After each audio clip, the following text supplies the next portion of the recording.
Hallelujah. King Christ YouTube channel में आप सभी का स्वागत है। भारत के 17वें आज़ादी महोत्सव पर आप सबको हार्दिक शुभकामनाएं। जैसे कि हमारे आत्मिक पिता अपोस्टल अंकुर रोरा जी बताते हैं कि एक अच्छा क्रिश्चियन एक अच्छा नागरिक भी होता है। हालेलुया। तो आइए हम सब जन अपने हाथों को उठाकर हमारे आत्मिक पिता के साथ अपने देश के लिए प्रार्थना में जाएं। अपने देश के लिए अपने हाथों को उठाओ। जिस देश से आप मुझे देख रहे हैं, खुदावन का आत्मा जीव और समृद्धि के साथ देश में कार्य करे। देश की इकोनॉमी को खुदावन, देश के फौजियों को, देश के पॉलिटिशियंस को, पुलिस को, अफसरों को तेरे हाथों में सौंपते हैं। तेरी बरकत को मांगते, तेरी सुरक्षा को मांगते हैं। यीशु मसीह के सामर्थ्य नाम में, इकोनॉमी में, बरकत में खुदावन, हर एक तरह के काम में खुदावन, ये देश आगे बढ़े, इसकी एकता अखंडता बनी रहे। खुदावन तेरे जीवित नाम में कोई अंधकार की शक्ति इसकी एकता को खत्म ना कर सके। यीशु मसीह के सामर्थ्य नाम में हम मांगते हैं, आमीन। ऊंचा ये आशीष आपकी है चर्च। आज हम बात करेंगे इंडियन क्रिश्चियन फ्रीडम फाइटर्स के बारे में, जिन्होंने हमारे देश भारत की आज़ादी में महत्वपूर्ण योगदान दिया। आपकी जानकारी के लिए बता दें, भारत में ईसाई समुदाय ने भारतीय स्वतंत्रता संग्राम और भारत के लोगों के उत्थान के लिए जबरदस्त योगदान दिया है और अपना जीवन समर्पित कर दिया है। पादरी वर्ग के अलावा देश भर में बहुत से ईसाई स्वतंत्रता संग्राम में शामिल थे। थिवर्थुम दयाल तितुस व तितुस जी मार्थोमा सीरियन ईसाई परिवार से थे। 15 मार्च 1925 महात्मा गांधी जी ने मेरामन में तितुस जी के घर दौरा किया।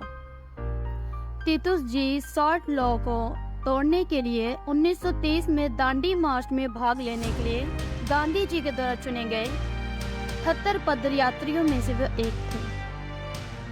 उन्होंने अहमदाबाद के पास गांधी जी के साबरमती आश्रम दूध परियोजना के लिए संचालन सचिव के रूप में कार्य किया।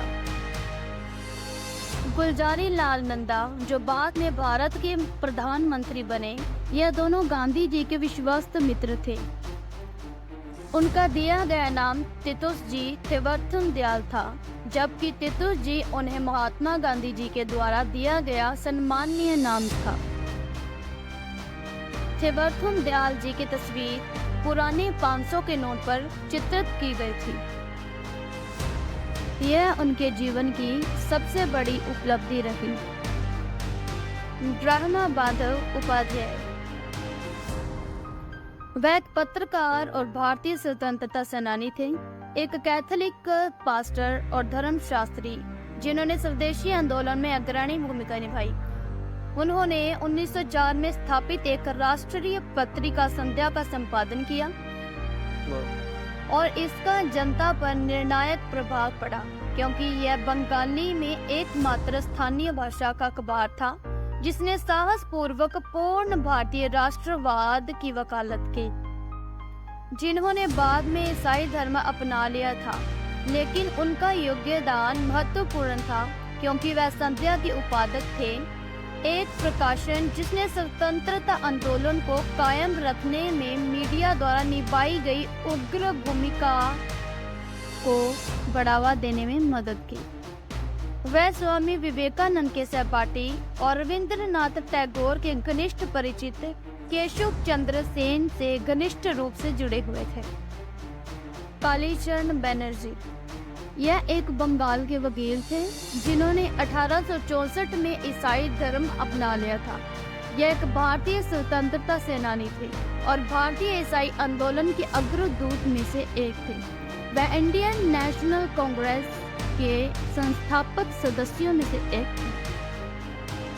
हरिंदर कुमार मुखर्जी, मसौदा तैयार करने के लिए भारत की संविधान सभा, भारत का संविधान, भारत के विभाजन से पहले हरेंद्र उपाध्यक्ष थे और भारत के गणतंत्र बनने के बाद पश्चिम बंगाल के तीसरे राज्यपाल, एक शिक्षा छात्री, एक प्रमुख ईसाई थे। बंगाल के नेता और अल्पसंख्यक अधिकार समिति और प्रांतीय संविधान समिति के अध्यक्ष थे। मधुसूदन दास, वह एक प्रथम स्नातक यानी ग्रेजुएटेड और वकील थे। मधुसूदन दास जी ईसाई धर्म के एक जाने माने नेता, ओडिशा में जिन्हें लोकप्रिय रूप से जाना जाता है, वह एक साहित्यकार एवं ओडिया आंदोलन के जनक थे। उन्हें उत्कल गौरव के नाम से भी जाना जाता है। उन्होंने सबसे पहले स्वतंत्र ओडिशा की संकल्पना की थी। अन्ना प्रम्बिल जोसेफ चौम, वह त्रावणकोर के निवासी स्वतंत्रता सेनानी और राजनेता थे। वह त्रावणकोर कोचिन के मुख्यमंत्री और मद्रास चेन्नई राज्य के राज्यपाल थे।